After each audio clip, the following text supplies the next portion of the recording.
வணக்கம் நேயர்களே, நாம் இன்னைக்கு லேந்தனா கேமராவின் மருத்துவ பயன்கள் பற்றி தான் பார்க்க போகிறோம். அதுக்கு முன்னால் நம்ம சேனலை சப்ஸ்கிரைப் பண்ணாதவங்க சப்ஸ்கிரைப் பண்ணுங்கள். கூட இருக்கும் பெல் ஐகானையும் மறக்காமல் ப்ரெஸ் பண்ணுங்கள். இதனுடைய தாவரவியல் பெயர் லேந்தனா கேமரா. இது வெர்பனேசிய தாவரவியல் குடும்பத்தை சேர்ந்தது. இதை உன்னிச்செடி அப்படின்னு கிராமப்புறங்களில் இருக்கிறவங்க சொல்லுவாங்க. ஹிந்தியில் ரைமுனியா அப்படின்னு சொல்லுவாங்க. இந்த லேந்தனா கேமரா வறட்சியை தாங்கி வளரக்கூடிய பசுமையான முட்கள் நிறைந்த ஒரு புதர் செடிங்க.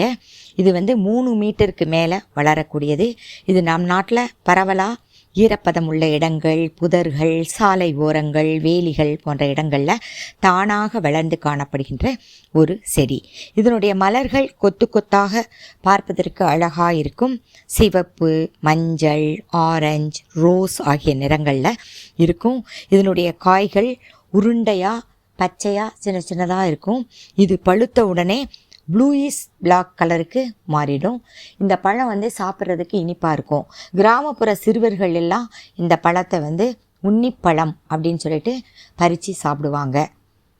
இதில் செஃபோனின், டேனின்ஸ், ஃப்ளேவனாய்ட்ஸ், கிளைகோசைட்ஸ் போன்ற வேதிப்பொருட்கள் நிறைஞ்சிருக்கு. அது மட்டும் இல்லாமல் vitamin B, vitamin C, calcium, iron, magnesium, manganese, phosphorus, potassium, sodium, துத்தநாகம் போன்ற சத்துக்களும் இதில் அடங்கியிருக்குங்க. இதுக்கு anti microbial activity, anti fungal activity, anti helminthic activity, anti cancer போன்ற பண்புகள் நிறைஞ்சிருக்கிறதுனால இது பல நோய்கள் நீக்க சித்தா மற்றும் ஆயுர்வேத மருத்துவத்தில் பயன்படுத்துகிறாங்க. தோல் நோய்கள், காயங்கள், தொழுநோய், சிரங்கு, காசநோய், குனோரியா, ஆஸ்துமா, சளி, இருமல், பல்வலி, தலைவலி, வெள்ளைப்படுதல், வீக்கங்கள் ஆகியவற்றை குணப்படுத்தும் மருந்துகள் தயாரிப்பதில் இதை பயன்படுத்துகிறாங்க. இந்த செடியினுடைய குச்சிகள் நாற்காலி, மேஜைகள் தயாரிப்பதற்கு பயன்படுத்துகிறாங்க. தேங்க்ஸ் ஃபார் வாட்சிங். இந்த வீடியோ பிடிச்சிருந்தனா லைக் பண்ணுங்கள், ஷேர் பண்ணுங்கள்.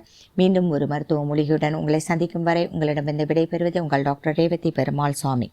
வாழ்க வளமுடன்.